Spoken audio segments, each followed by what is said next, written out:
Hello, today I'll be taking a look at the Logitech G305 Lightspeed wireless gaming mouse. This mouse comes in two colors, both white and black, and retails for $50. This one obviously is the white color. I was looking for a simple mouse. I'm definitely not like a hardcore gamer. I definitely do play games on a casual basis. Like I'll play a couple hours here and there, but I'm certainly not like a competitive gamer of any kind. So this is a perspective from someone who mostly uses it for light to medium gaming as well as productivity. So this is a picture of the box. It's came in a really simple box. This features Lightspeed, which is Logitech's proprietary wireless technology. This mouse does not have Bluetooth, so if you're looking for a Bluetooth mouse, this is not it. And likely the reason is because Bluetooth probably can't support the kind of speeds that this mouse offers.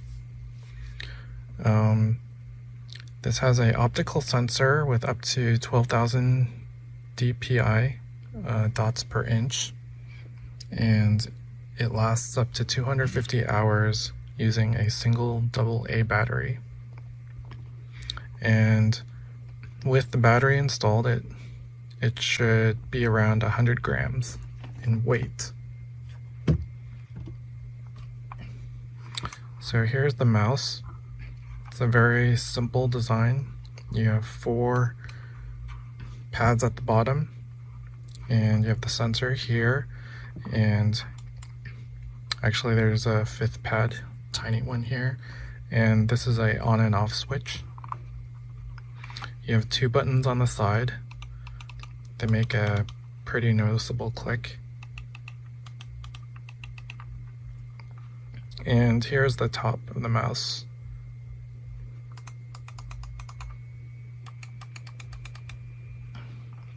And you have this rubber scroll wheel. It has like these little grooved notches, making it very easy to scroll.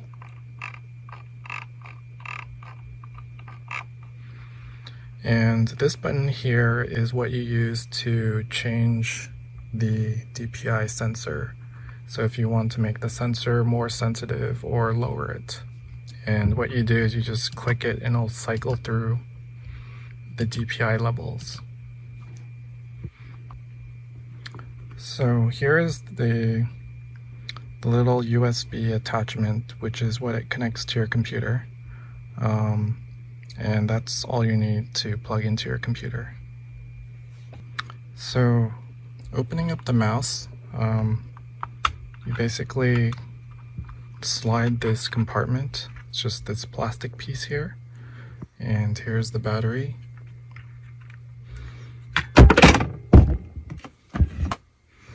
So the battery just slides right in, and then you just slide the cover back on. So this mouse has a very simple, muted design. Definitely doesn't scream as a gaming mouse other than this logo here with the Logitech G symbol. This symbol does not light up at all. Holding it in the hands, I tend to prefer a smaller mouse. So just because at least for me, the bigger the mouse is, the harder it is for me to kind of like be more precise in the movement. So it'll vary depending what you're comfortable with in terms of the size of the mouse. But at least to me, I feel like this is a good medium size. So as I mentioned, I play games every once in a while for kind of like hours in a batch. So Maybe one day I'll play a couple hours here and another day a couple hours there. And so far I have no problems with, definitely feels like a basic mouse just by the feel alone, but you'll definitely really notice the difference between a regular mouse and a gaming mouse such as this by when you start moving the cursor on the screen. And when you move the cursor, you'll definitely notice how smooth the cursor is because of how fast this mouse reports its position to your computer. So the smoothness of the mouse is definitely what you'll notice in games such as first-person shooters or just doing basic productivity tasks like web browsing or even Photoshop. So I think that's one of the advantages of this mouse. So far I've had no issues with the buttons. The side buttons are very clickable. The one improvement I'd like to see is on the side here. It's just plastic here. It would have been nice if there's some kind of grip, but there isn't. In terms of buttons, the only button that I wish was a little more tactile is this scroll wheel when you're pushing it down. Like many games, you might need to use this middle scroll wheel as a button. So when you press it, you kind of have to press it in a very precise manner. You can't be too blunt with it, because otherwise you might accidentally move the wheel. So I tend to push the scroll wheel button like that instead of like this, because there can be a little movement.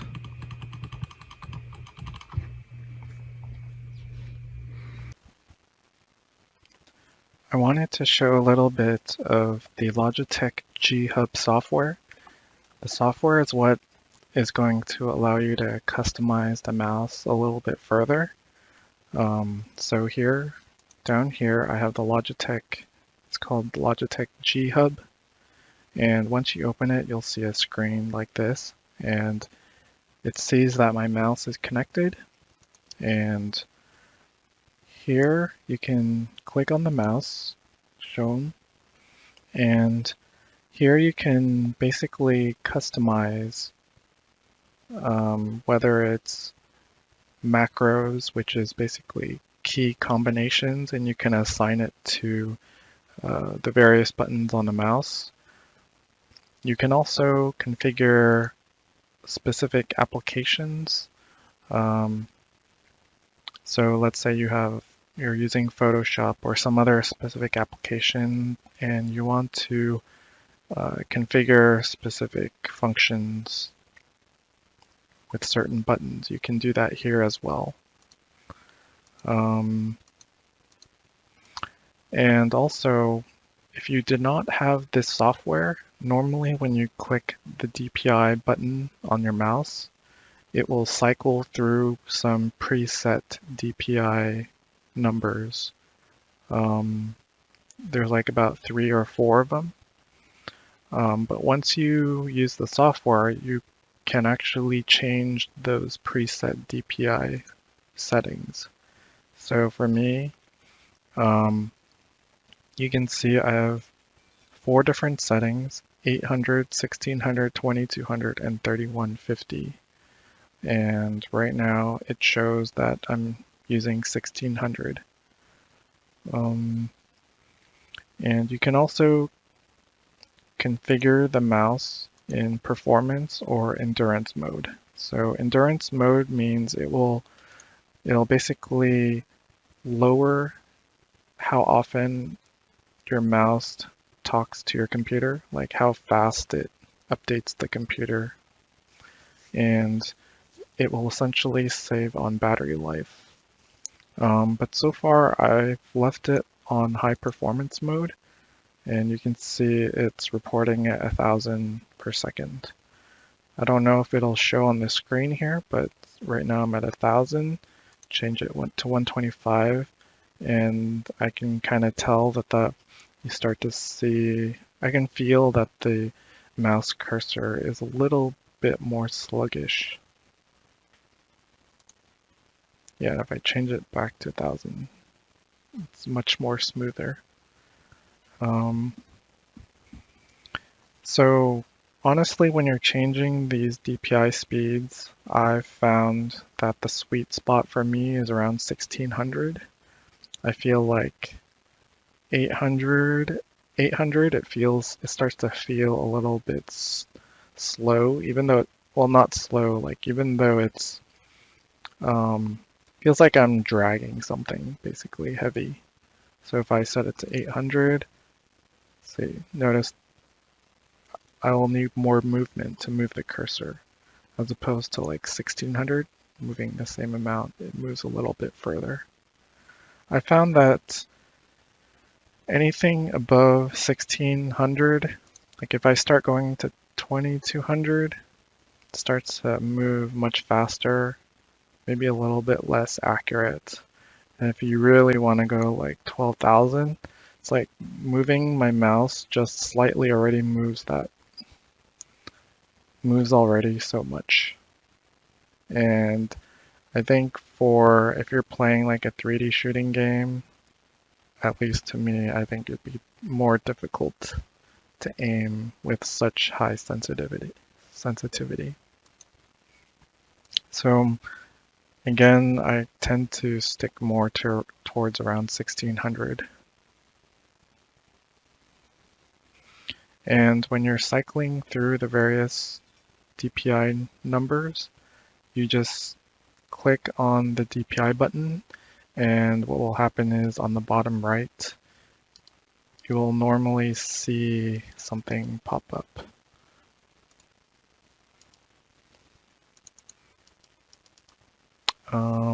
Maybe it's not showing because I'm recording my screen, but you'll see something over here that will show you what your DPI is changing to. So if you're looking for a simple mouse, doesn't have to be for gaming, even though this is advertised for gaming, I would highly recommend this at $50. In terms of battery life, I've had this mouse for about 2 months, and I generally use it, I'd say more than 8 hours or more per day, and so far I've been able to continue using this mouse on the original AA battery that this mouse came with.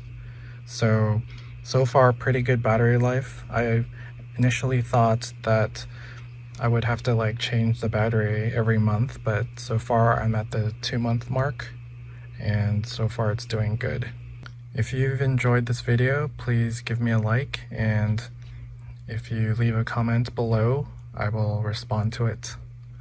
I will also leave a link to the product in the description below, so thanks for watching and see you next time.